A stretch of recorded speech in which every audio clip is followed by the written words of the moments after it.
Hey guys, welcome back to Hobbies by Holly. Today's video is one of my most educational yet because this project threw me for several curveballs during the week. This was a 1950 Empire Furniture maple dresser. I found it at Goodwill and it definitely taught me more new techniques in one project than anything I've ever done before. So let me take you through the whole journey. So I picked it up at Goodwill, and when I got it home, I started researching and found out this is an Empire Furniture dresser. It was manufactured in the 1950s. Empire was known for high-quality solid wood furniture, and this one's a great example. Solid maple, it has hand-cut dovetail drawers, and it's incredibly heavy. It actually had a price tag on the back for $209.50. That would have been several $1,000s in today's dollars. Really well-made furniture, so I wanted to help preserve it. So I got to work on it with a very thorough clean using Cred Cutter and used my leaf blower. And there were wheels on the bottom only on one side, which was interesting. I read that this was a common thing they did so people could easily move their furniture around. But in my case, these wheels had to go. Then I removed the bat wing hardware and had decided already I was not going to be keeping the original hardware.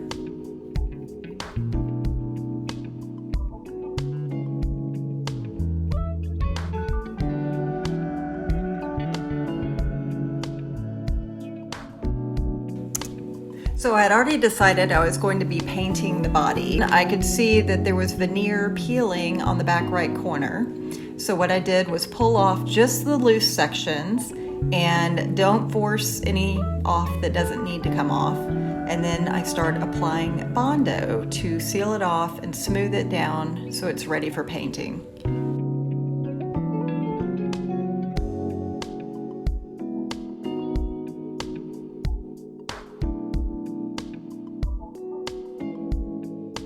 Here I am mixing my Bondo wood filler. This comes in very handy to cover up imperfections just like this one. Once it completely dries, I'll go in with my orbital sander and sand it down with a 120 grit.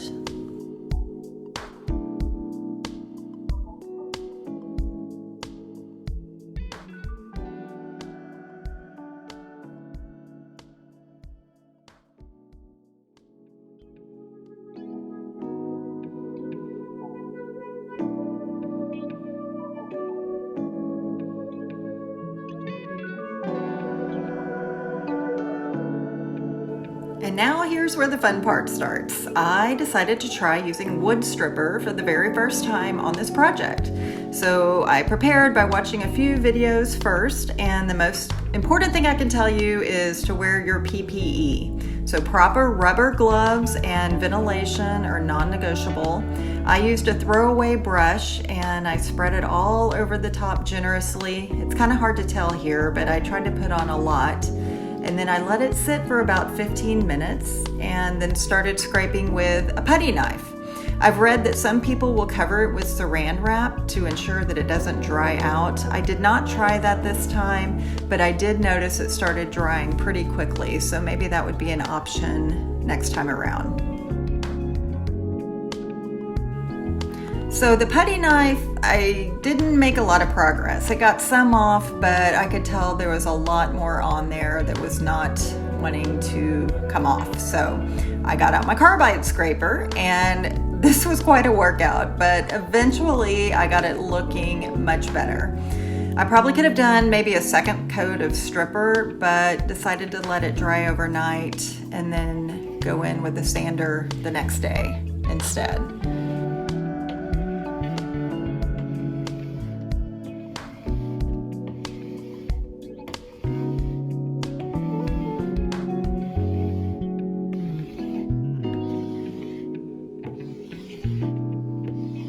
I decided I was going to leave the top two drawers to stain, so I needed to cover those up, and I just added some brown paper to the top and taped it off with some painter's tape to protect the drawer fronts. And since I was still waiting on the top to dry, I also needed to protect that with saran wrap, so I taped it down too before I started priming. I've learned the hard way that when I'm using my sprayer, I need to definitely add multiple layers of tape to each side to protect those dovetail drawers, as well as across the top, because spray can get in there and then I have to deal with trying to clean it up afterwards. I also put these little screws through the holes so paint does not go through, and it also works great when it's time to do touch-ups afterwards.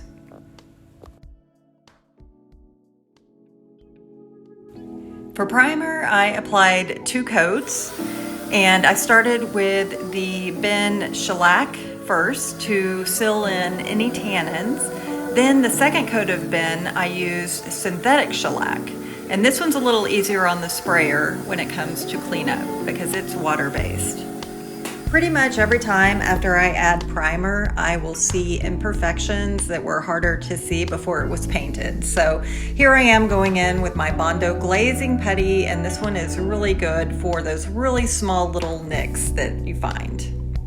Once it dried, I sanded off and spot primed in those areas, and then it was ready for the paint. And here's where I really stepped outside of my comfort zone. I went with Sherwin-Williams Emerald Urethane Trim Enamel in Caviar, a deep black. So I've never used a dark color before. I'm always in my white and cream world, so this was completely new territory. So one thing I learned immediately, you can see every single imperfection with black paint in a way that you just don't see with the lighter colors. So I had to go back in a few times and sand different areas more carefully before I applied my second coat. But this paint levels out so beautifully. I absolutely love how it goes on.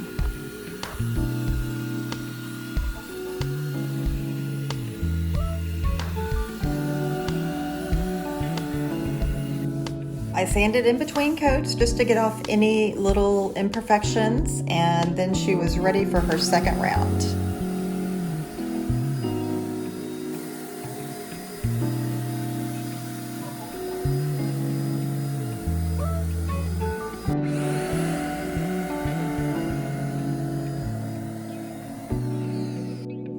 A lot of times when I'm doing touch-ups, I like to use a paint roller.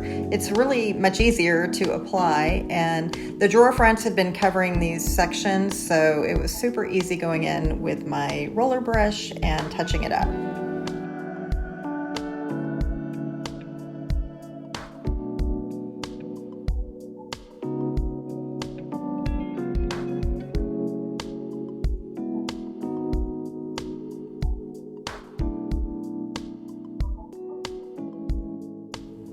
And once the body had dried, I removed the saran wrap and was ready to start on the top. And so to make sure you get a really good smooth finish when you're staining, you want to go through all the different grits. And I started with a 120, and then I moved up through 150, and then 180, and then 220.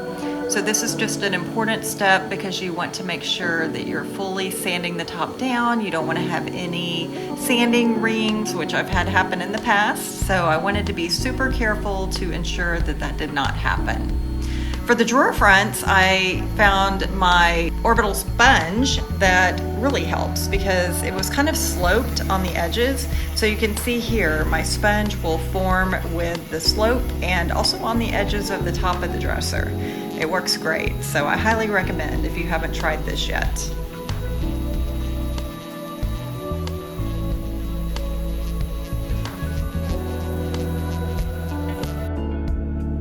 And here's where things didn't go quite as planned. Of course, I got up my pre-stain and applied it first.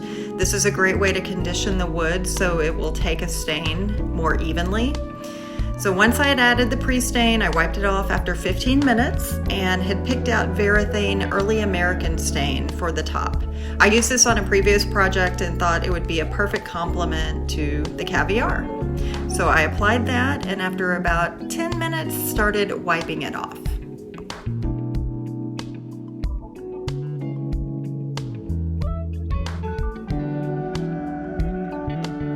And as soon as I started wiping it off, unfortunately, I started seeing a lot of blotchy unevenness and even these crisscross marks that did not show up when I had put mineral spirits on to test it out. So wasn't sure. You can still see the batwing hardware outline as well. So I thought, all right, let me just let it dry overnight and see how it looks. But as you see here, the next morning, it did not look good. So I had to weigh my options. So after researching my options, I decided to sand it all the way back down and try gel stain instead. So gel stain's completely different from regular stain because it sits on top of the wood rather than absorbing into it. And that makes it much easier and much more forgiving when you're working with woods like this, like maple. So I started all over, sanding back with 120 grit to remove the original stain, and ran up to Home Depot and picked out Varathane Gel Stain in a hickory color. That was the closest I could find to the warm tone that I was wanting. I went through multiple sanding discs because what kept happening was I would get this black gunk on the disc, and what that was the stain coming off. So it would keep building up, and I could tell right away when my sander wasn't working properly and I'd have to change it out.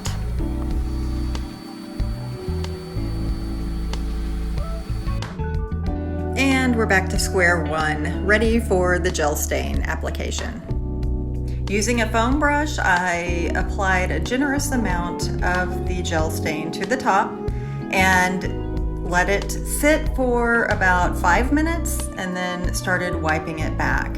And I could tell this was going to take much better.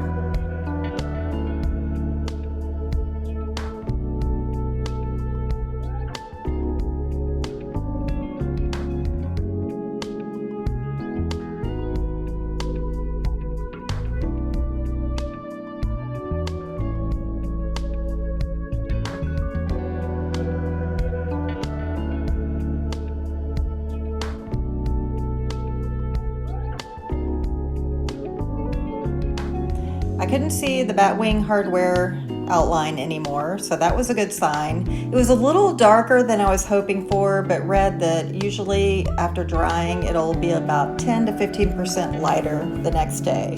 And it was. One other thing that had been bothering me was a lot of the backing was loose, and so I knew I needed to glue that down.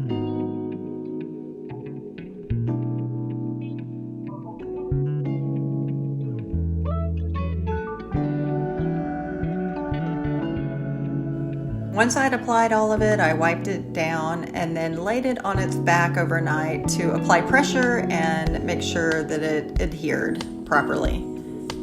The next day, once the gel stain was fully cured, I added 2 coats of polyacrylic to the top and drawer fronts. The body didn't need it since the emerald urethane already has it built in. Next up were the drawers, and the top 2 drawers had ink spills and some fingernail polish and different things, so they definitely needed a liner, and I had this liner on hand from a previous project that I thought would go perfectly with the hardware that I was using plus the Caviar.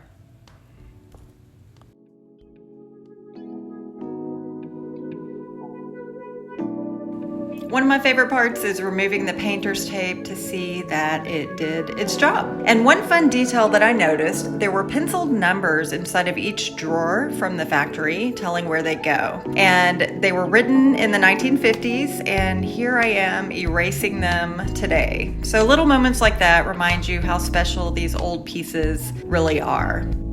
I used Howard Feed and Wax to polish and condition the drawers.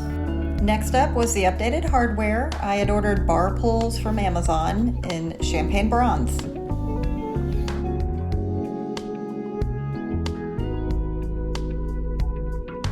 And here she is, a 1950 Empire Furniture Maple Dresser. Caviar black body, Varathane Hickory Gel Stain on the top, drawer liners, and updated champagne bronze hardware. This one was completely outside of my usual style and comfort zone, but this project really taught me a lot. Learned how to use stripper for the first time, I used gel stain, I used a dark paint. These were all firsts for me. If you enjoyed this video, please give it a thumbs up and subscribe for new transformations every week. Drop your thoughts on this one in the comments below. I'd love to know what you think. See you next week.